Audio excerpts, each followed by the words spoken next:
Assalamualaikum warahmatullahi wabarakatuh. Alhamdulillahi wassalatu wassalamu ala rasulillah wa ala alihi wa sahbihi wa man walah. Wa la hawla wa la quwwata illa billahi amma ba'd. Fa ikhwani wa akhawati fillah, kaum muslimin wal muslimat rahimani wa rahimakumullah. Semoga Allah Subhanahu wa taala senantiasa mencurahkan rahmatnya kepada kita sekalian. Kita lanjutkan pembahasan kitab Thalathatul Usul wa Adillatuha, 3 landasan utama dan dalil-dalilnya, memasuki bagian yang terakhir dalam pembahasan landasan utama yang kedua, yaitu mengenal agama Islam. Agama Islam ada 3 tingkatan: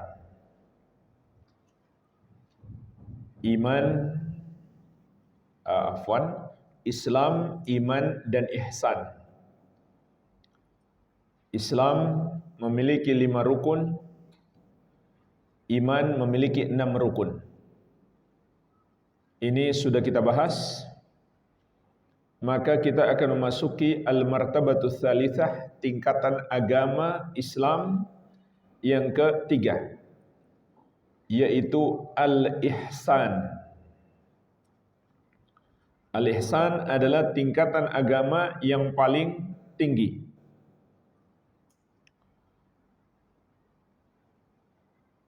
Kata penulis rahimahullah, ruknun wahidun, rukunnya satu, wahwa, yaitu an ta'budallaha wahdahu ka'annaka tarahu. Engkau beribadah kepada Allah Subhanahu wa taala yang satu saja, seakan-akan engkau melihatnya.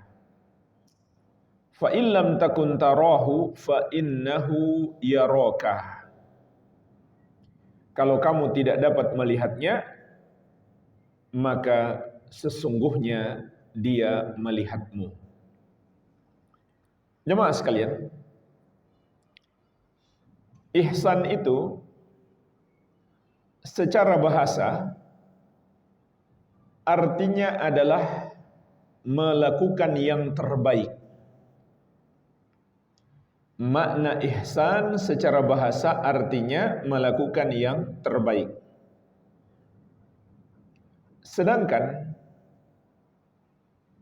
menurut syariat,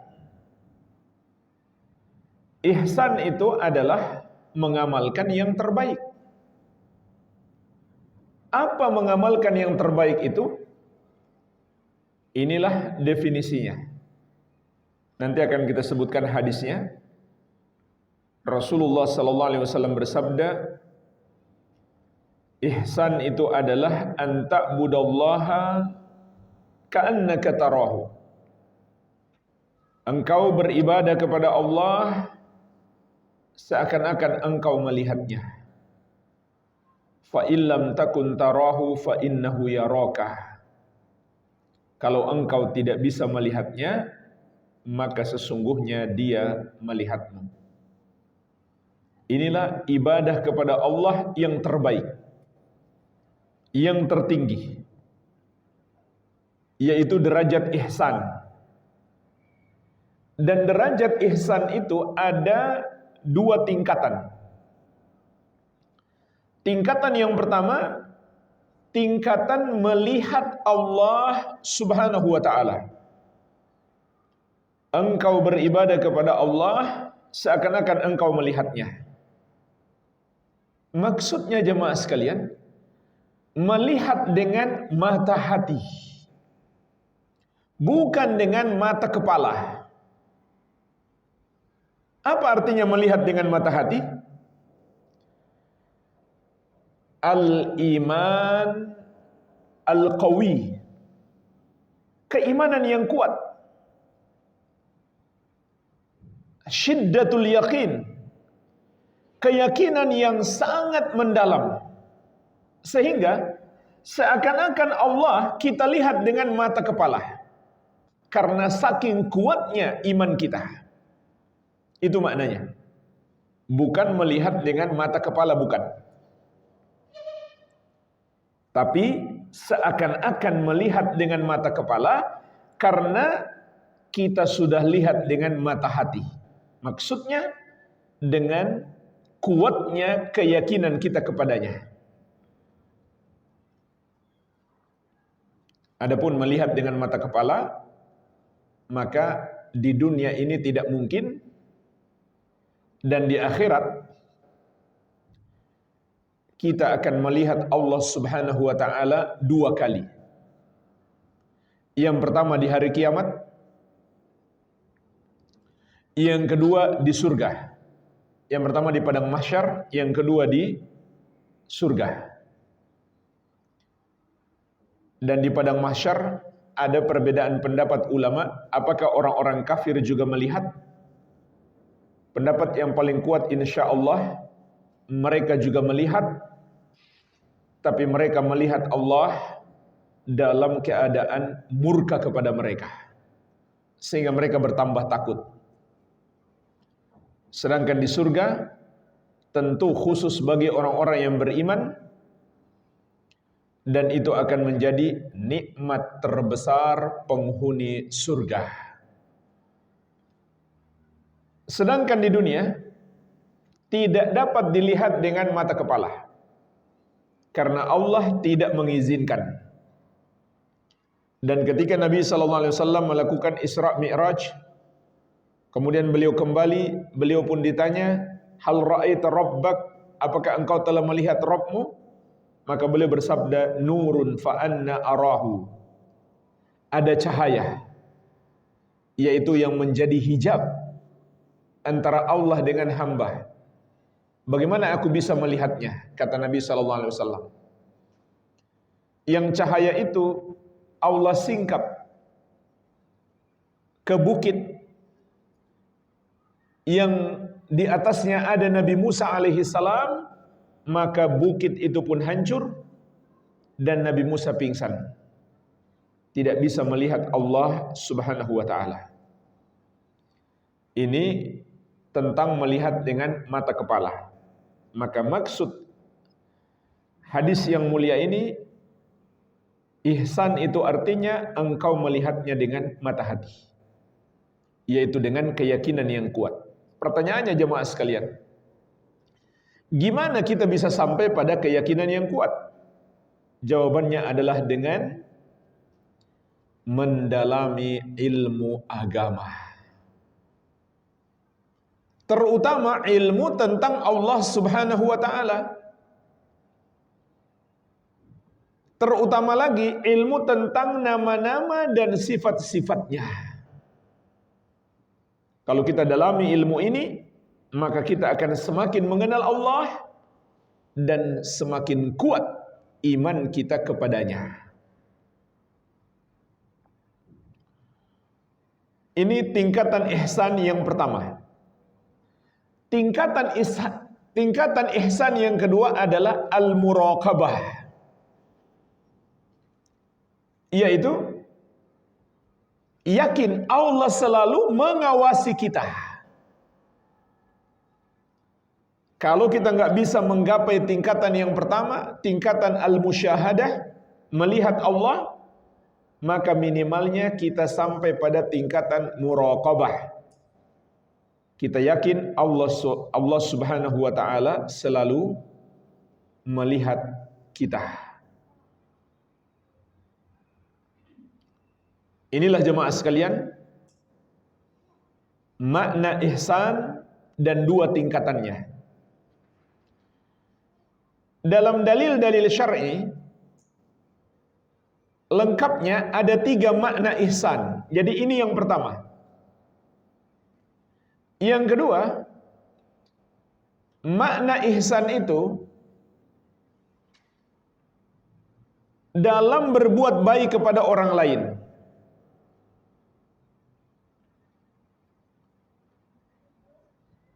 Sebagaimana firman Allah, wallahu yuhibbul muhsinin, dan Allah mencintai orang-orang yang berbuat ihsan, yaitu berbuat baik kepada orang lain.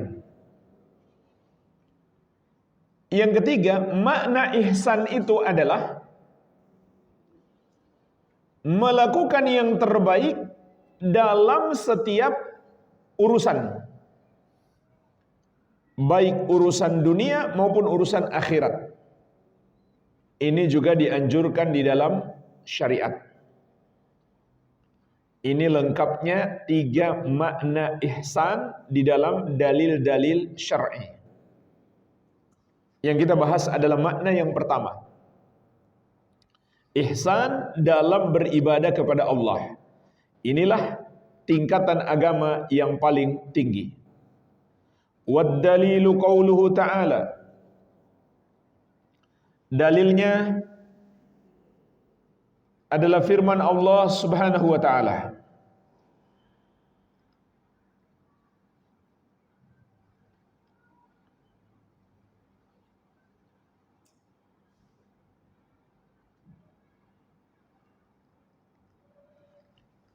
Innallaha ma'al ladzina taqaw wal ladzina hum muhsinun. Sesungguhnya Allah bersama dengan orang-orang yang bertakwa dan orang-orang yang berbuat ihsan. Surat An-Nahl ayat ke-128. Ayat ini menunjukkan kepada kita bukan sekedar ketakwaan yang Allah inginkan kepada kita, melainkan juga ihsan, melakukan ibadah yang terbaik, melakukan ketakwaan yang terbaik. Dan Allah berjanji, Allah akan bersama orang-orang yang bertakwa dan berbuat ihsan. Allah bersama maksudnya Allah akan selalu mendukung mereka, menolong mereka. Bukan sekedar mengawasi mereka, melihat mereka, tapi Allah akan memberikan pertolongan kepada mereka. Wa qauluhu ta'ala, dan juga firman Allah Subhanahu wa ta'ala, wa tawakkal 'alal 'azizir rahim, dan bertawakallah engkau kepada Allah yang maha mulia atau maha perkasa serta maha penyayang. Alladzi yaraka hina taqum, yang selalu melihatmu ketika kamu berdiri, yaitu kamu berdiri untuk sholat, Allah melihatmu. Wa taqallubaka fis sajidin, dan juga Allah melihatmu, melihat gerakanmu bersama orang-orang yang sujud. Innahu huwas sami'ul alim, sesungguhnya Dia maha mendengar lagi maha mengetahui. Surat Asy-Syu'ara ayat 217 sampai 220. Ini adalah dalil tingkatan ihsan yang kedua, yaitu muraqabah. Allah selalu melihat ibadah kita. Kalau begitu, hendaklah kita lakukan yang terbaik dalam ibadah kita, karena Allah sedang menyaksikannya. Jangan kita lakukan asal-asalan. Bayangkan saja seorang pekerja yang lagi bekerja di hadapan majikannya, di hadapan bosnya, di hadapan pimpinannya. Tentu dia akan berusaha bekerja yang terbaik. Tapi biasanya kalau bosnya sudah pergi, dia agak santai. Sering ngobrol dengan teman kerja. Kalau kita perumpamakan seperti itu, maka Allah Subhanahu wa ta'ala selalu melihat kita. Tidak pernah Allah pergi meninggalkan kita. Allah selalu mengawasi kita. Kalau begitu, hendaklah kita beribadah dengan cara yang terbaik. Pertanyaannya jemaah sekalian, ibadah dengan cara yang terbaik itu seperti apa? dengan memenuhi dua syarat, yaitu ikhlas dan ittiba. Kita lakukan ikhlas semata-mata karena Allah dan meneladani Rasulullah sallallahu alaihi wa ala alihi wasallam. Wa qauluhu ta'ala, dan firman Allah Subhanahu wa ta'ala, wa ma takunu fi sya'ni wa ma tatlu minhu min qur'ani wa la ta'maluna min amalin illa kunna 'alaikum syuhuda id tufiduna fih. Dan tidaklah ada satu urusan yang kamu lakukan, tidak pula ada satu ayat atau Al-Quran yang kamu baca, dan tidak pula ada satu amalan yang kamu kerjakan, kecuali kami menyaksikannya tatkala kamu melakukannya. Surat Yunus ayat ke-61. Ini juga dalil yang menguatkan tingkatan ihsan yang kedua, yaitu al-muraqabah. Allah selalu menyaksikan kita. Jemaah sekalian, kita akan masuk dalil yang terakhir. Hadis yang menyatukan tiga tingkatan agama ini. Hadis yang cukup panjang, insya Allah kita bacakan, kemudian kita nanti akan petik pelajaran di sela-sela pembacaan. Wad dalilu minas sunnah, dalil dari as-sunnah, maksudnya dari hadis Nabi sallallahu alaihi wasallam. Dalil tentang tiga rukun, tiga tingkatan agama. Hadithu Jibril. Hadis Jibril, malaikat Jibril bisa juga disebut Jibrail. Penamaan malaikat Jibril alaihi salam bisa juga disebut Jibrail. Al-masyhur, yang masyhur. Kenapa dinamakan hadis Jibril? Karena hadis ini bercerita tentang kedatangan malaikat Jibril alaihi salam kepada Nabi Muhammad sallallahu alaihi wasallam. An Umar bin Al-Khattab radhiyallahu anhu qala, dari sahabat yang mulia Umar bin Al-Khattab, semoga Allah meridhai beliau, ia berkata,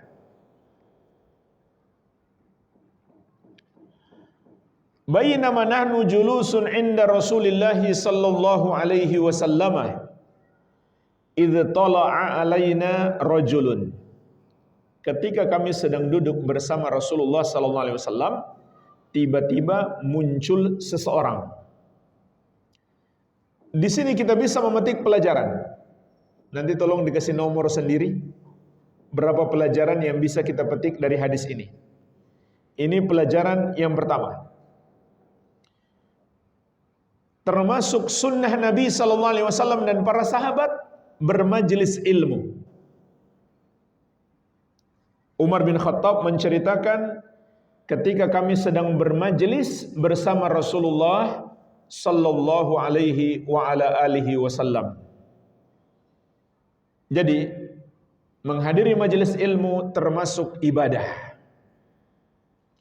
Belum kita amalkan, ilmu yang kita pelajari, kita sudah dapat pahala. Dan pahalanya sangat besar. Tapi dengan syarat, kita perhatikan. Kalau nggak perhatikan bisa jadi malah berdosa. Ayat dan hadis lagi dijelaskan, dia main HP saja. Atau mengobrol, atau berisik. Ini malah hanya menambah dosa.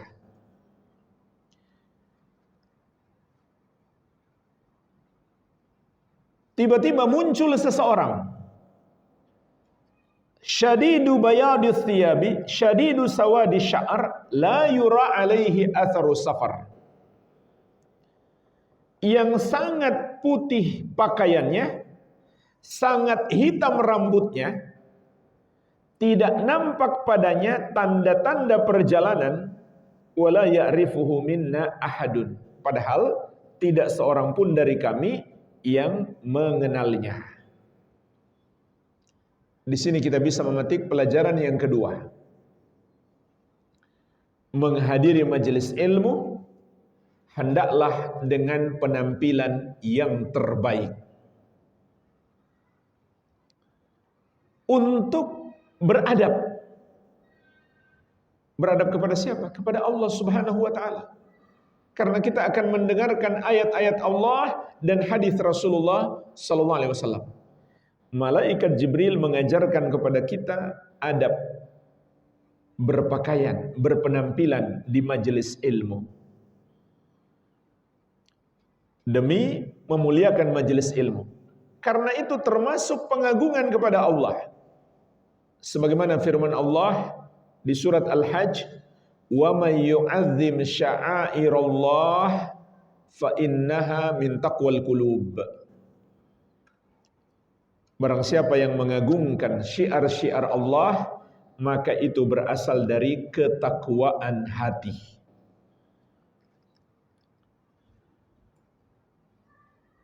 Fajalasa ila Nabi sallallahu alaihi wasallam. Maka dia pun duduk menghadap Nabi Muhammad sallallahu alaihi wasallam. Fa asnada rukbatayhi ila rukbatayhi wa wada'a kaffayhi ala fakhidayhi. Lalu beliau meletakkan dua tangannya di atas dua lututnya. Menyandarkan dua lututnya ke dua lutut Rasulullah sallallahu alaihi wasallam dan meletakkan dua tangannya di atas pahanya. Coba perhatikan, ini cara duduk yang sangat sopan. Karena dia berhadapan langsung dengan Rasulullah sallallahu alaihi wasallam.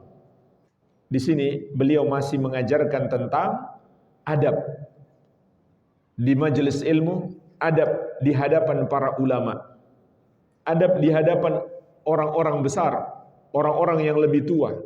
Duduklah yang sopan. Faqal, lalu beliau bertanya, "Ya Muhammad, akhbirni anil Islam." Wahai Muhammad, kabarkan kepadaku tentang Islam. Jemaah sekalian, sampai di sini ada pelajaran. Malaikat Allah berikan kemampuan untuk merubah diri menjadi manusia sehingga kita bisa melihatnya. Padahal bentuk asli malaikat Jibril alaihissalam sangat besar. Beliau memiliki 600 sayap dan menutupi ufuk. Tapi dengan kekuasaan Allah bisa menjadi seperti seorang manusia seperti kita.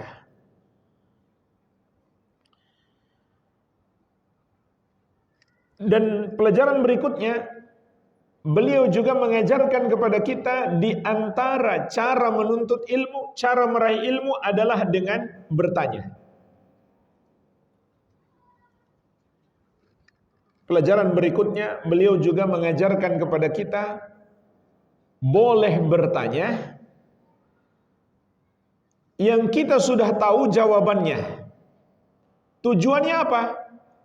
Agar guru menjawab dan yang belum tahu di majelis itu menjadi tahu. Jadi boleh kita tanya kepada ustadz sesuatu yang sebenarnya kita sudah tahu jawabannya. Tujuannya untuk mengajari jamaah yang belum tahu. Bukan untuk ngetes ustadznya. Jangan ya bertanya untuk mengetes ustadznya. Gak sopan itu. Kalau ustadz boleh dong ngetes muridnya. Udah paham betul belum dia? Tapi murid nggak boleh dia mengetes ustadznya. Namun kalau niatnya untuk mengajari yang lain, maka boleh. Inilah yang dilakukan malaikat Jibril. Apakah malaikat Jibril tidak tahu tentang Islam? Tentu beliau sangat tahu. Malah beliaulah yang mengajari Islam kepada Nabi Muhammad SAW. Tapi beliau bertanya agar jawaban Nabi Muhammad SAW didengarkan oleh hadirin. Faqal, maka Nabi SAW menjawab, "An tashhada an la ilaha illallah wa Muhammadar Rasulullah. Islam itu adalah engkau bersaksi la ilaha illallah dan Muhammad Rasulullah. Wa tuqimas salata, dan engkau menegakkan salat. Wa tu'tiyaz zakata, dan engkau menunaikan zakat. Wa tasuma ramadhana, dan engkau berpuasa di bulan Ramadan. Wa tahujjal baita, dan engkau berhaji ke Baitullah. In istata'ta ilaihi sabila, kalau engkau mampu melakukan perjalanan ke sana. Jadi Rasulullah sallallahu alaihi wasallam menjawab, Islam adalah 5 rukun. Pertanyaannya jemaah sekalian, bukankah Islam itu mencakup semua ajaran? Ada ajaran nikah, ada ajaran jual beli. Tapi kenapa Nabi SAW hanya menjawab 5 rukun? Untuk menjelaskan ini yang paling penting. Makanya disebut rukun. Meskipun dalam hadis ini Nabi SAW tidak mengatakan ini rukun, tapi ada dalam riwayat yang lain menunjukkan ini bagian terpenting dalam Islam.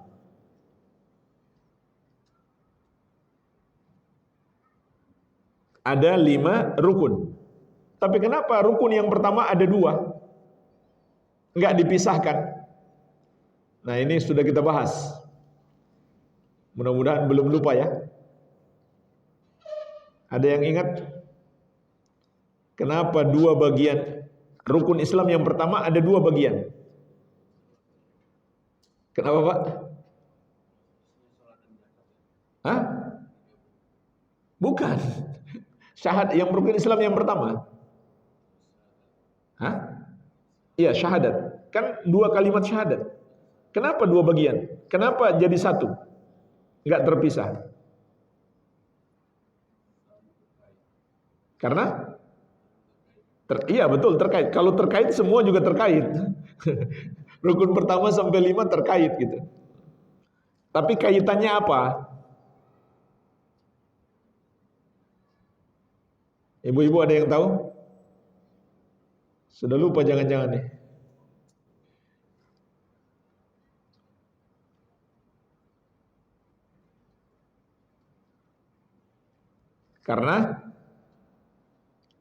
Karena waktu itu saya bahas karena 2 alasan. Yang pertama, di dalam 2 kalimat syahadat terkandung 2 syarat diterimanya ibadah. Syarat diterimanya ibadah ini kalau dipenuhi salah satunya saja nggak ada gunanya. Masih nggak diterima ibadah. Jadi harus terpenuhi dua-duanya. Alasan yang kedua, karena Nabi Muhammad SAW hanyalah penyampai ajaran Allah. Beliau tidak mengada-ada. Maka 2 kalimat syahadat ini tidak terpisahkan. Baik. Jadi pelajaran penting sekali yang terkandung dalam hadis ini, rukun Islam itu ada 5. Walhamdulillah sudah kita bahas secara detail di pembahasan-pembahasan sebelumnya. Faqala sadaqta, maka malaikat Jibril menjawab engkau benar. Perhatikan, berarti beliau sudah tahu jawabannya. Fa'ajibna lahu yas'aluhu yusaddiquhu. Yas'aluhu wa yusaddiquhu. Maka kata Umar bin Khattab radhiyallahu anhu, kami pun heran. Dia bertanya dan dia pula yang membenarkan. Qala akhbirni 'anil iman. Malaikat Jibril bertanya lagi, kabarkan kepadaku tentang iman. Qala, maka Nabi sallallahu alaihi wasallam bersabda, an tu'mina billahi wa malaikatihi wa kutubihi wa rusulihi wal yaumil akhir wa tu'mina bil qadari khairihi wa syarrihi. Engkau beriman kepada Allah, malaikat-malaikatnya, kitab-kitabnya, para rasulnya, dan hari akhir, dan engkau beriman kepada takdir Allah, baiknya dan buruknya. Jadi ketika ditanya tentang iman, Nabi SAW menjawab rukun iman yang 6. Padahal jemaah sekalian, apa cakupan iman? Cakupan iman seluruh ajaran agama Islam. Semua amalan kita bagian dari keimanan. Oleh karena itu ulama ahli sunnah mendefinisikan iman. Iman itu adalah al-i'tiqadu bil qalbi wal qawlu bil lisani wal amalu bil arkani. Meyakini dengan hati, mengucapkan dengan lisan, dan mengamalkan dengan anggota tubuh. Artinya semua amalan kita bagian dari keimanan. Oleh karena itu bertambah amalan baik, bertambah keimanan. Melakukan dosa, berkurang keimanan. Karena amalan bagian dari keimanan. Tapi kenapa Nabi SAW ketika ditanya tentang iman hanya menjawab yang 6? Karena itulah bagian terpenting dalam keimanan. Sehingga disebut rukun iman. Qala sadaqtah. Malaikat Jibril menjawab, engkau benar. Qala akhbirni 'anil ihsan. Beliau bertanya lagi, kabarkan kepadaku tentang ihsan. Qala, maka Nabi SAW bersabda, an ta'budallaha ka'annaka tarahu fa illam takun tarahu fa innahu yaraka. Engkau beribadah kepada Allah seakan-akan engkau melihatnya, maka apabila engkau tidak melihatnya, sesungguhnya dia melihatmu. Inilah jemaah sekalian, dalil 3 tingkatan agama. Islam, iman, dan ihsan. Islam yang paling rendah, iman yang kedua, ihsan yang paling tinggi. Qala sadaqtah. Malaikat Jibril menjawab, engkau benar. Qala fa akhbirni 'anis sa'ah. Malaikat Jibril bertanya lagi, kabarkan kepadaku tentang hari kiamat. Qala, maka Nabi SAW menjawab, mal mas'ulu anha bi'a'lama minas sa'ili. Tidaklah yang ditanya lebih tahu daripada yang bertanya. Maksudnya, kita sama-sama tidak tahu. Apa yang dimaksud kita sama-sama tidak tahu? Waktu kapan hari kiamat.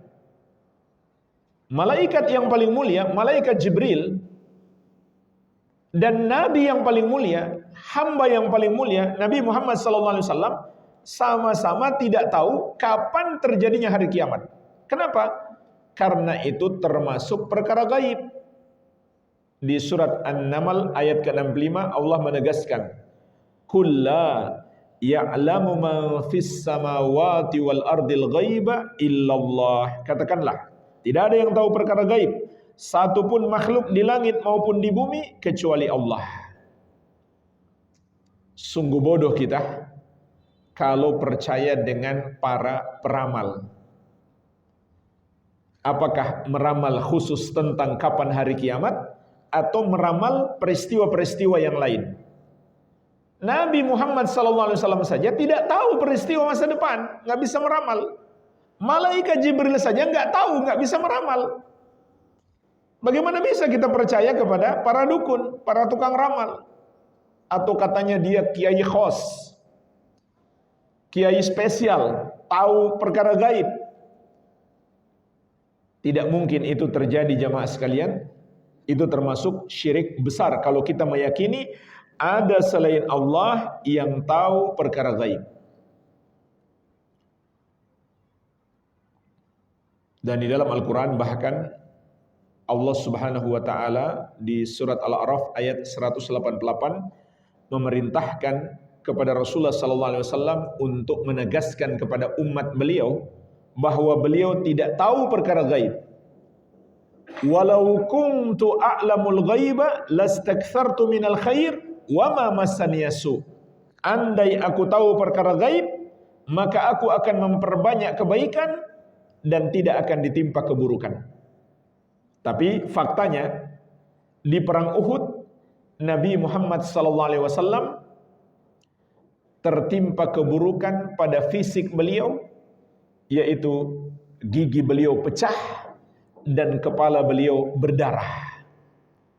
Andai beliau tahu perkara gaib, tentu beliau sudah tahu dong mau ada serangan ke arah kepala sehingga bisa menghindar. Ternyata tidak. Beliau tidak tahu.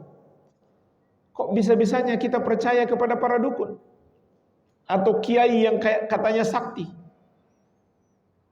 Tidak ada jamaah sekalian yang tahu perkara gaib kecuali Allah Subhanahu wa ta'ala.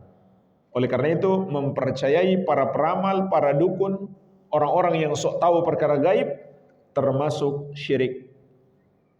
Rasulullah sallallahu alaihi wasallam bersabda, "Man atakahinan aw arrafan fasaddaqahu bima yaqul faqad kafara bima unzila ala Muhammadin sallallahu alaihi wasallam." Barang siapa mendatangi dukun atau tukang ramal lalu mempercayainya, maka dia telah kafir terhadap Al-Quran yang diturunkan kepada Rasulullah sallallahu alaihi wasallam. Beliau juga bersabda, "Man ata'arrafan fasa'alahu an syai' lam tuqbalahu salatun arba'ina lailatan." Siapa mendatangi tukang ramal lalu bertanya sesuatu, maksudnya dia belum sampai percaya, cuma nanya-nanya saja, tidak terima solatnya selama 40 hari 40 malam. Kalau dia percaya, semua solatnya tidak diterima, bahkan semua solat yang pernah dia kerjakan dahulu terhapus. Karena mempercayai para dukun dan tukang ramal adalah kekafiran. Dan kekafiran menghapuskan amalan. Sebagaimana firman Allah, "Wa may yakfur bil imani faqad habita amaluhu wa huwa fil akhirati minal khasirin." Barang siapa yang kufur terhadap keimanan, terhapuslah amalannya dan dia di akhirat kelak termasuk orang-orang yang merugi. Dan ini berlaku juga dengan penggunaan media hari ini untuk berinteraksi dengan para dukun. Karena para dukun sekarang punya channel YouTube, punya acara di televisi, punya medsos. Siapa yang menonton acaranya atau videonya dan dia percaya, berarti dia telah kafir terhadap Al-Quran yang diturunkan kepada Nabi Muhammad sallallahu alaihi wa ala alihi wasallam. Tapi kalau dia cuma nonton saja, namun dia enggak percaya, tidak diterima solatnya 40 hari 40 malam. Kecuali dia membuka YouTube atau medsos para dukun untuk menasehati mereka. Tulis di kolom komentar atau membantah mereka supaya para pemirsa tidak tertipu dengan para dukun tersebut. Kalau dia cuma nonton saja, maka terancam solatnya tidak diterima 40 hari 40 malam. Kalau dia percaya, semua solatnya terhapus dan solat yang akan dia lakukan tidak diterima. Ini pelajaran penting. Malaikat Jibril, malaikat yang paling mulia, hamba yang paling mulia Nabi Muhammad sallallahu alaihi wasallam sama-sama tidak tahu perkara gaib. Qala, malaikat Jibril bertanya lagi, "Akhbirni an amaratiha." Kabarkan kepadaku tentang tanda-tanda kiamat. Qala, malaikat Rasulullah sallallahu alaihi wasallam menjawab, "Antalidal amatu rabbataha." Apabila seorang budak perempuan telah melahirkan tuannya, majikannya. Wa antaral hufatal uratal alata ri'a asya, dan engkau melihat orang-orang yang tidak beralas kaki, bertelanjang, serta fakir miskin, pengembala kambing, yatatawaluna fil bunyan, telah berlomba-lomba meninggikan bangunan. Jadi Nabi SAW mengingatkan kepada kita dalam hadis yang mulia ini dua tanda kiamat. Yang pertama, apabila seorang budak telah melahirkan tuannya, seorang budak wanita telah melahirkan tuannya. Ada dua penafsiran ulama yang masyhur tentang makna hadis ini. Penafsiran yang pertama, terjadinya futuhat, pembebasan negeri-negeri oleh pasukan kaum muslimin, sehingga para tawanan perang itu dijadikan budak. Para tawanan perang dijadikan budak. Ini makna yang pertama. Berarti ini makna yang bagus. Karena terjadi kemenangan-kemenangan umat Islam dalam membebaskan negeri-negeri dari kezaliman para penguasanya maupun kezaliman para penjajah. Dan para tawanan perang itulah dijadikan sebagai budak. Tapi jamaah sekalian, jangan bayangan kita perbudakan dalam Islam itu seperti perbudakan di bangsa Amerika dan Eropa, di mana budak itu betul-betul mereka zolimi, diperlakukan seperti hewan, tidak dianggap manusia, dizolimi. Sebagaimana sering kita baca dalam sejarah mereka, budak benar-benar diperlakukan seperti hewan, bahkan mungkin lebih buruk daripada hewan. Dipekerjakan dengan pekerjaan-pekerjaan yang berat, tapi tidak diberikan makanan yang cukup, tempat tinggal yang layak, disiksa, dikurung seperti hewan, tidak diberikan kehidupan yang layak, dizolimi. Bahkan orang-orang merdeka seringkali mereka tangkap, mereka culik, lalu mereka jadikan budak. Bahkan semua bangsa kulit hitam mereka anggap pantas dijadikan budak, meskipun orang merdeka. Sampai hari ini pun masih ada sifat ini di kalangan mereka, yaitu di kalangan orang-orang berkulit putih. Sebagian mereka masih menganggap kulit hitam itu orang-orang rendahan. Sampai hari ini. Tapi perbudakan dalam Islam adalah perbudakan yang bertujuan untuk memuliakan manusia.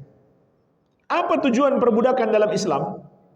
Agar orang itu bisa dididik, diajarkan Islam, sehingga dia mau masuk Islam. Itu tujuan utamanya. Oleh karena itu, lahir ulama-ulama besar dari kalangan budak atau keturunan budak. Hadis yang paling lengkap, salah satu hadis yang paling lengkap yang berbicara tentang cara wudhu kita yang hari ini kita praktekkan, itu diriwayatkan dari Humran, budaknya Utsman bin Affan radhiyallahu anhu. Jadi Humran ini dididik oleh Utsman bin Affan, kemudian menjadi ulama besar ahli hadis. Beliaulah yang meriwayatkan kepada kita salah satu hadis terlengkap tentang tata cara wudhu Rasulullah sallallahu alaihi wasallam yang hari ini dipraktekkan oleh miliaran umat Islam. Subhanallah. Ini luar biasa. Kemudian Humran ini punya teman namanya Sirin. Ya, coba perhatikan namanya. Ini dua nama, ini bukan nama Arab. Humran dan Sirin. Ini nama Romawi. Romawi yang kita baca dalam sejarah, kerajaan besar, gagah perkasa yang menundukkan hampir setengah dunia. Tapi di masa para sahabat bertekuk lutut di bawah kaki kaum muslimin. Negeri Syam yang luas itu dulu dikuasai oleh Romawi, dijajah oleh Romawi. Datanglah para sahabat Nabi Muhammad SAW untuk membebaskan negeri Syam dari cengkraman mereka. Maka di antara dampak peperangan ada 2 anak muda yang tertawan berasal dari negeri Syam. Humron dan Sirin. Nah, Sirin ini nanti punya anak-anak yang anak-anaknya itu menjadi ulama-ulama besar. Di antaranya Imam Muhammad bin Sirin. Dia juga punya saudara perempuan yang juga seorang ulama. Dan jarang-jarang ulama perempuan yang terkenal. Di antaranya adalah Hafsah binti Sirin. Jadi demikian perbudakan dalam Islam. Dan kalau budak ini sudah masuk Islam, lebih-lebih lagi kita diperintahkan untuk berbuat baik kepada budak. Sampai Nabi SAW menyuruh kita memberikan kepadanya pakaian seperti yang kita pakai, memberikan kepadanya makanan seperti yang kita makan, dan memberikan kepadanya kendaraan seperti yang kita kendarai. Oleh karena itu, jika ada perbudakan zaman sekarang dan budaknya sudah masuk Islam, tuannya menggunakan mobil Alphard, budaknya dikasih mobil Alphard. Karena itu pesan Rasulullah SAW. Sehingga orang-orang tidak bisa membedakan antara, atau orang-orang merasa heran ketika melihat Abu Dzar Al-Ghifari yang pakaiannya sama dengan budaknya, atau bahkan budaknya dia kasih pakaian lebih, beliau memberikan pakaian lebih keren lagi daripada yang beliau pakai. Kemudian ada satu kisah juga ketika Umar bin Khattab pertama mendatangi negeri Syam, ketika kaum muslimin sudah membebaskan negeri Syam, datanglah Umar bin Khattab menaiki seekor hewan tunggangan. Karena hewan tunggangannya cuma satu, terpaksa beliau bersama budaknya bergantian. Coba bayangkan, hewan tunggangannya cuma satu. Karena Umar badannya besar, nggak mungkin naik di hewan tunggangan itu berduaan dengan orang lain. Maka pada akhirnya, dalam perjalanan dari Madinah sampai ke Syam, beliau harus bergantian sama budaknya. Jadi kadang budaknya yang di bawah, yang menuntun tunggangan itu, Umar yang di atas. Kalau dia sudah capek, gantian. Dia yang di atas, Umar yang menuntun tunggangannya. Qadarullah, begitu tiba di negeri Syam, saat masyarakat berkumpul ingin menyambut Umar, termasuk di situ ada para pendeta Nasrani. Karena negeri Syam ketika itu terkena dahsyatnya pengaruh Nasrani dari Romawi yang luar biasa. Mayoritasnya ketika itu umat Nasrani. Semua masyarakat termasuk para pendeta berkumpul menyambut kedatangan Umar bin Khattab radhiyallahu anhu. Pas ketika mereka sudah menyaksikan Umar, bukan gilirannya Umar yang naik hewan tunggangan, giliran budaknya. Maka orang-orang pun berkata, Umar lagi dituntun oleh budaknya. Umar di atas hewan tunggangan. Ya, itu wajar kan? Beliau pemimpin besar ketika itu. Beliau yang dikira berada di atas hewan tunggangan. Tapi para pendeta Nasrani mengatakan tidak. Bukan itu Umar, pasti Umar yang di bawah. Kenapa? Karena mereka telah membaca sifat-sifat para sahabat di dalam Taurat dan Injil. Subhanallah. Jadi intinya adalah perbudakan dalam Islam bukanlah sebuah kezaliman. Di situ ada hikmah-hikmah yang Allah inginkan. Di antara hikmahnya adalah agar budak-budak ini diberikan pendidikan agama yang terbaik. Baik, ini penafsiran yang pertama. Penafsiran yang kedua, nah ini penafsiran yang artinya keburukan yang muncul di hari kiamat, menjelang hari kiamat, merupakan tanda-tanda kiamat, yaitu munculnya anak-anak durhaka, sehingga orang tuanya bagaikan budaknya, dia adalah tuannya. Jadi ini termasuk tanda-tanda kiamat, munculnya anak-anak durhaka. Baik, tanda kiamat yang kedua, kata Nabi SAW, engkau melihat orang-orang yang tidak beralas kaki, bertelanjang dada, serta orang miskin, pengembala kambing, berlomba-lomba meninggikan bangunan. Ini juga ada dua penafsiran yang masyhur. Penafsiran yang pertama, munculnya orang-orang bodoh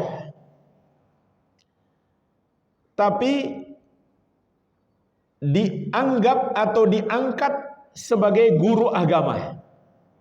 Ini berbahaya. Dia enggak mendalami ilmu agama atau dia sesat. Dia berbuat syirik, berbuat bid'ah dalam agama, tapi orang belajar kepadanya. Dan penafsiran ini dikuatkan dengan hadis yang lain. Nabi SAW bersabda, "Inna min asyratis sa'ah ayyul tamasal ilmu indal asagir." Sesungguhnya di antara tanda-tanda kiamat, ilmu itu diambil dari al-asagir, orang-orang kerdil. Makna orang kerdil ada dua penafsiran. Pertama, orang bodoh, meskipun badannya besar dan umurnya sudah tua. Artinya dia enggak mendalami ilmu agama, tapi dia diangkat sebagai guru. Seperti yang banyak kita saksikan saat ini. Hanya karena dia pintar ceramah, bahkan bencong sekalipun, sudah jadi ustazah. Hanya karena dia pintar ceramah, bisa lucu-lucu, padahal dia bodoh. Ini tanda-tanda kiamat. Dia dijadikan sebagai guru. Ini makna orang kerdil yang pertama. Makna yang kedua adalah ahlul bid'ah. Meskipun dia hafal Quran dan hadis, tapi dia tidak mengikuti pemahaman ahli sunnati wal jamaah. Dia tafsirkan ayat dan hadis itu sesuka dia, tidak merujuk kepada pemahaman sahabat. Ini tanda-tanda kiamat. Sebagaimana juga sabda Nabi SAW, "Idza wussidal amru ila ghairi ahlihi fantadhiris sa'ah." Apabila urusan itu telah diserahkan kepada yang bukan ahlinya, tunggulah hari kiamat. Di antaranya berguru kepada orang yang tidak pantas dijadikan sebagai guru. Ini penafsiran yang pertama. Penafsiran yang kedua adalah sesuai dengan zahir hadis. Orang-orang yang dulunya miskin tiba-tiba menjadi kaya raya, kemudian membuat bangunan-bangunan yang tinggi. Dan itulah yang terjadi pada sebagian bangsa Arab hari ini. Dulu mereka miskin, tiba-tiba mereka menemukan tambang-tambang minyak, mereka menjadi kaya raya, lalu mereka berlomba-lomba meninggikan bangunan. Tapi apakah ini tercela? Belum tentu. Belum tentu tercela. Tergantung untuk apa bangunan itu. Kalau untuk tujuan yang mubah, karena memang diperlukan, maka hukumnya mubah. Tapi kalau nggak diperlukan, cuma untuk gaya-gayaan, berbangga-bangga, maka minimalnya menjadi makruh dan bisa jadi haram. Kalau untuk kemaksiatan maka haram. Tapi kalau untuk kebaikan, contoh untuk penginapan jamaah haji dan umrah, maka ini pahala besar. Ada orang-orang bodoh berdasarkan hadis ini, mereka mencela pemerintah Arab Saudi karena membangun hotel, membangun bangunan-bangunan yang tinggi di sekitar Ka'bah. Padahal itu sangat bermanfaat bagi jamaah haji dan umrah. Bahkan jamaah sekalian, gedung yang paling tinggi sekarang, Tower Zamzam kan? Atau Burj Sa'ah, Tower Jam. Itu adalah wakaf Raja Abdullah untuk Masjidil Haram dan Masjid Nabawi. Jadi hotel hanya menyewa, begitu pula toko-toko dan semua yang berdagang di situ hanya menyewa. Hasilnya untuk pembiayaan Masjidil Haram dan Masjid Nabawi. Jadi itu sudah wakaf dari Raja Abdullah rahimahullah. Raja sebelum Raja Salman. Beliau yang bangun itu untuk wakaf. Bukan keluarga kerajaan mengambil untung, tidak.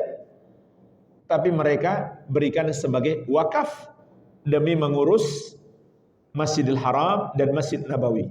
Ya, bayangkan saja kebutuhan Masjidil Haram dan Masjid Nabawi itu luar biasa. Yang kerja di situ saja ribuan orang.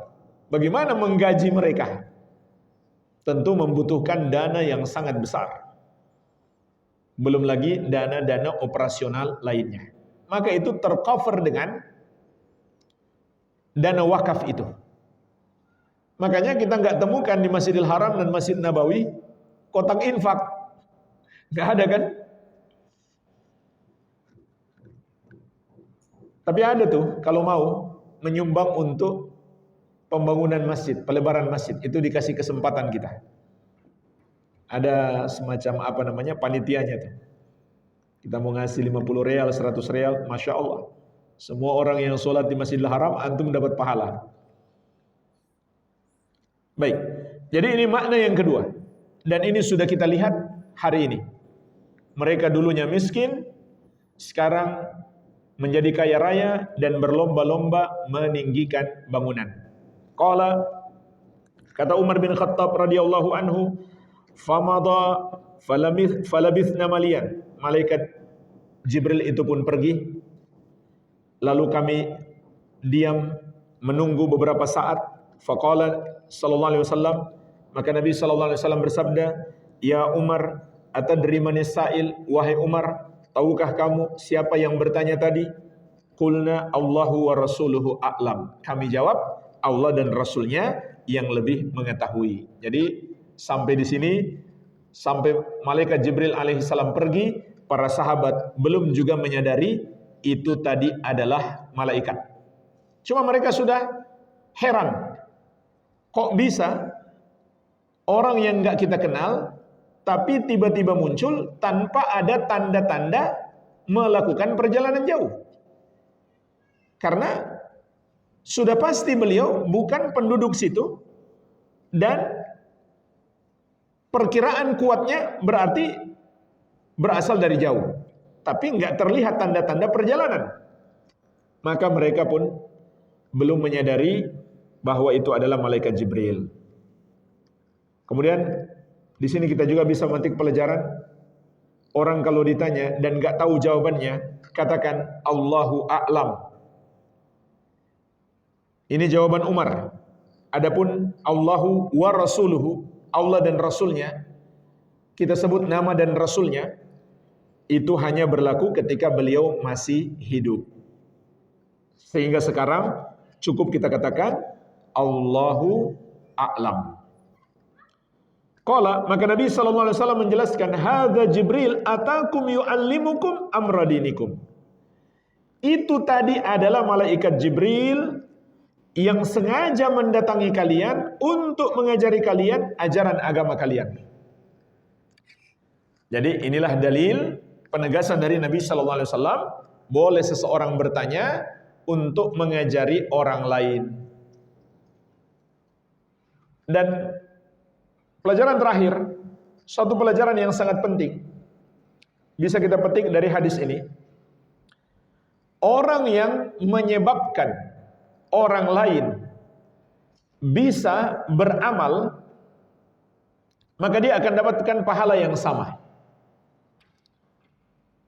Orang yang menyebabkan orang lain bisa melakukan satu amal ibadah, dia akan dapatkan pahala yang sama.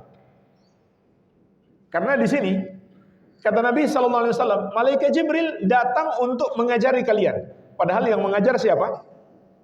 Rasulullah sallallahu alaihi wasallam. Tapi penyebabnya adalah malaikat Jibril. Sehingga beliau mengatakan dia mengajari kalian. Berarti kalau kita menyebabkan seseorang bisa beramal soleh, kita akan dapatkan pahala yang sama. Apa saja itu?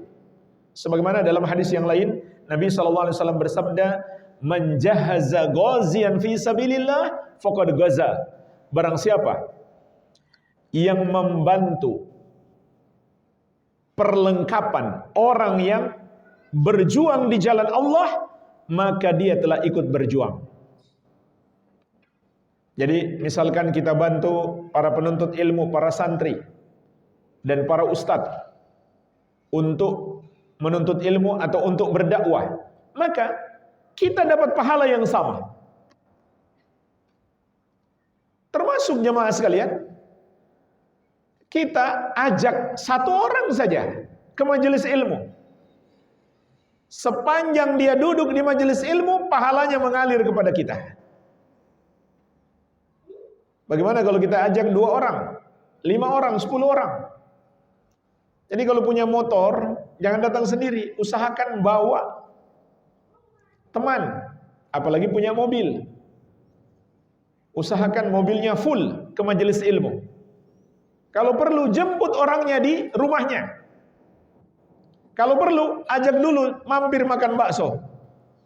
Supaya dia senang, supaya dia mau ikut.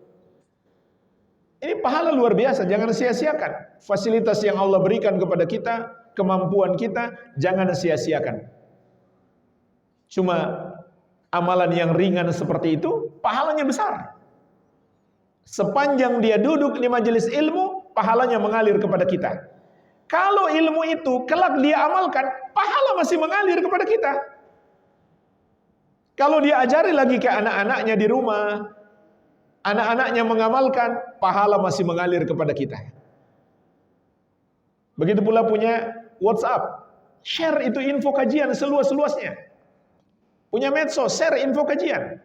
Atau ada rekaman kajian, share seluas-luasnya. Ini peluang besar untuk meraih pahala yang terus mengalir.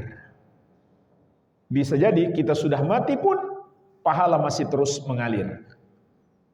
Jangan sia-siakan, karena hidup kita ini sangat singkat, dosa-dosa kita banyak, kita butuh peluang-peluang apa saja untuk mendapatkan pahala yang melimpah, semoga bisa menutupi dosa-dosa kita.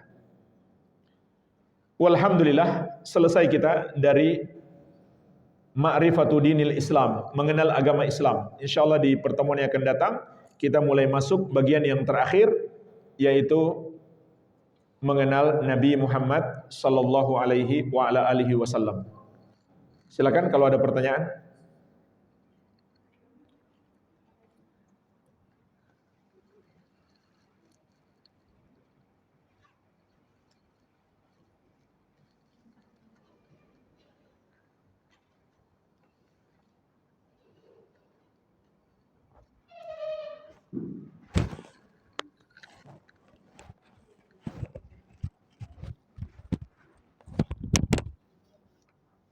Sini kamu. Sini. Sini. Sini.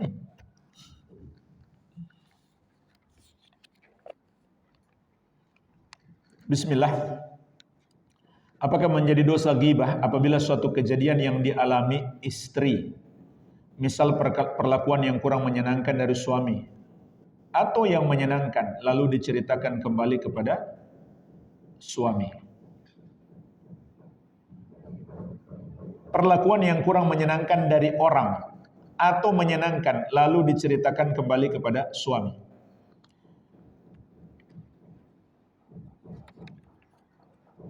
Kalau itu adalah aib seperti perbuatan yang tidak menyenangkan, maka ya itu termasuk ghibah. Semua hal tentang keburukan orang, apakah terkait dengan urusan dunia atau urusan agama, itu adalah ghibah kalau kita ceritakan.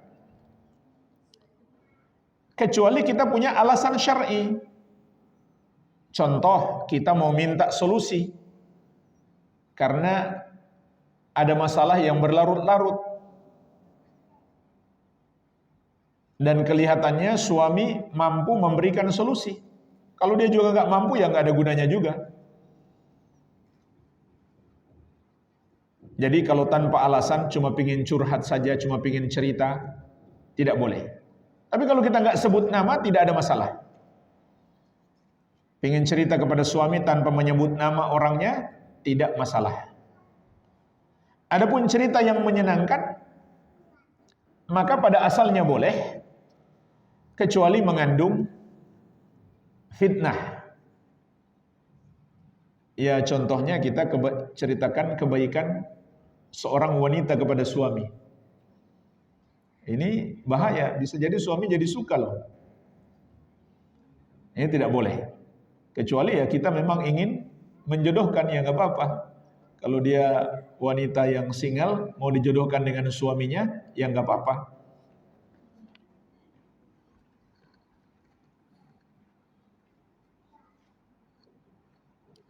Istri bekerja mendapatkan gaji di bawah 2 juta. Istri mempunyai ibu sudah janda. Istri memiliki banyak anak masih kecil-kecil dan masih sekolah semua. Berapakah kewajiban si istri ini untuk memberikan kepada si ibu? Sesuai kebutuhan dan kemampuan. Sesuai kebutuhan dan kemampuan kita. Fattaqullaha mastata'tum. Bertakwalah kepada Allah sekemampuan.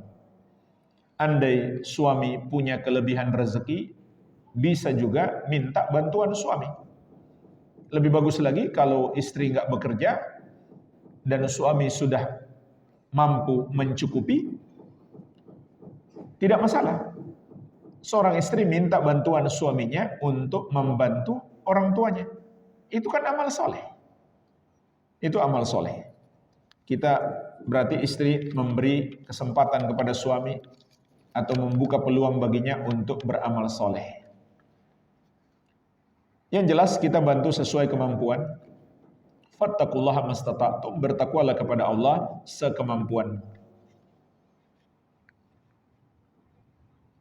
Apa yang saya lakukan kalau diundang tahlilan? Apakah boleh datang pas sudah selesai ngajinya? Diundang oleh kakak untuk sekedar kumpul dengan keluarga saudara-saudara yang lain kumpul. Ya, boleh kalau sudah selesai acara atau sebelum mulai acara. Adapun saat ada acara tersebut tidak boleh. Karena tidak boleh kita mendatangi acara-acara apapun yang menyelisihi syariat kecuali untuk satu maksud, ingin menghentikannya. Tentu dengan nasihat yang baik. Tapi kalau kita nggak sanggup menghentikannya, maka tidak boleh kita datang kecuali setelah acara tersebut selesai atau sebelumnya. Apabila seorang anak usia baru balik, kemudian meminta HP baru dengan alasan agar mudah dihubungi, padahal kita orang tua tahu untuk main game, apakah boleh kita fasilitasi? Lebih baik jangan, karena mudaratnya lebih besar daripada maslahatnya. Namun, kalau cuma dipinjamkan, mungkin dalam sepekan di hari libur, setengah jam, 1 jam, insya Allah tidak mengapa. Itu pun harus kita awasi apa yang dia buka di gadget kita. harus yang tidak bertentangan dengan syariat. Adapun dia memilikinya, lebih baik jangan, karena faktanya akan memunculkan mudarat yang lebih besar. Mungkin kalau untuk menghubungi bisa cari cara lain, seperti di sekolah bisa menghubungi melalui gurunya.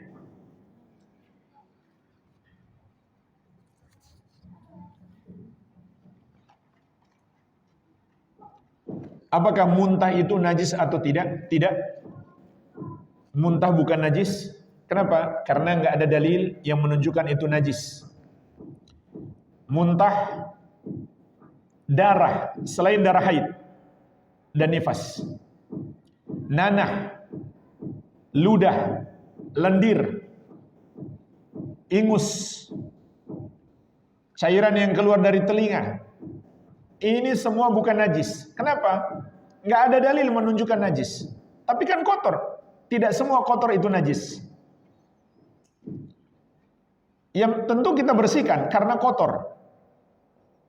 Tapi misalkan andai kita lupa bersihkan atau bahkan sengaja tidak bersihkan, maka sholat kita tetap sah. Jadi nggak semua kotor itu najis. Yang najis sudah pasti kotor. Tapi nggak semua yang kotor itu najis. Kuah sayur kena di pakaian kita, jadi kotor kan? Tapi bukan najis. Kalau najis nggak boleh dimakan. Jadi untuk mengatakan sesuatu itu najis mesti ada dalilnya. Wal aslu fil asya' at-taharah, karena hukum asal pada segala sesuatu adalah suci. Apabila ada pekerjaan untuk menjaga atau merawat anjing di rumah seseorang karena orang tersebut safar, apakah boleh mengambil pekerjaan tersebut di mana untuk calon pekerja sedang sangat butuh uang? Jawabannya tidak boleh, karena itu pekerjaan yang haram. Sebab memelihara anjing di rumah hukumnya haram. Bahkan Nabi SAW mengatakan, innal malaikata la tadkhulu baitan fihi kalbun wala surah. Malaikat tidak akan masuk rumah yang padanya ada anjing dan ada gambar makhluk bernyawa. Berarti itu haram. Maka kita nggak boleh tolong menolong dalam hal yang haram. Kebutuhan tidak membolehkan yang haram, kecuali darurat. Darurat itu kalau nggak makan mati misalkan, itu darurat. Ya sudahlah, terpaksa nggak ada pekerjaan lain, baru menjadi boleh. Kalau nggak ada pekerjaan lain, nggak ada penghasilan lain, nggak bisa makan, kecuali dengan itu, kalau nggak makan mati, maka itu darurat. Darurat membolehkan yang haram. Tapi kalau faktanya, walhamdulillah, pekerjaan lain banyak, maka carilah pekerjaan lain, semoga Allah berikan jalan keluar. Apakah kunut nazilah boleh dikerjakan rutin di rumah? Boleh, tapi cuma ketika ada nazilah. Apa itu nazilah? Nazilah di sini maknanya peristiwa berupa musibah yang menimpa kaum muslimin karena kezaliman orang-orang kafir. Kalau sudah selesai berarti sudah tidak kunut lagi. Apakah kalau kita kajian online atau offline mendapat pahala yang sama? Kalau bagi ibu-ibu ya, lebih afdal online di rumah. Karena wanita lebih afdal di rumah. Adapun bagi laki-laki tentu dia hadir di majelis ilmu lebih afdal. Perjalannya ke majelis ilmu ibadah. Kemudian dia duduk di masjid, apalagi di masjid, maka itu ibadah yang sangat agung. Sedangkan wanita kan lebih afdal di rumah, sehingga online lebih besar pahalanya. Kecuali fakta berbicara, ketika di rumah lebih banyak ngantuk. atau nggak konsen, maka kalau begitu lebih afdal ke majelis ilmu. Kalau keadaannya seperti itu.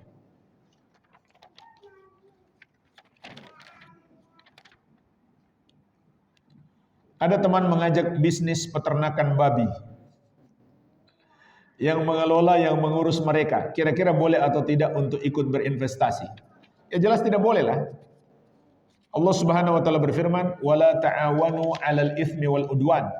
Jangan kamu tolong-menolong dalam dosa dan permusuhan.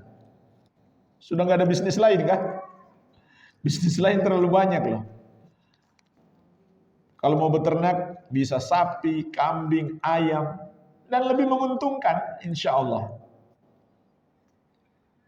Membantu perbuatan yang haram, ya hukumnya haram juga.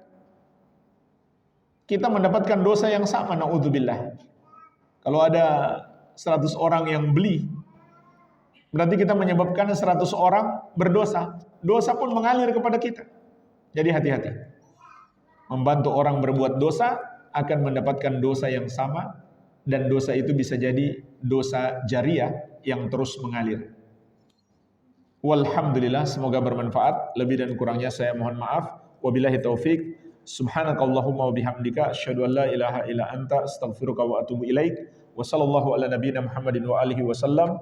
Wa akhiru da'wana anil hamdulillahi rabbil alamin. Wassalamualaikum warahmatullahi wabarakatuh.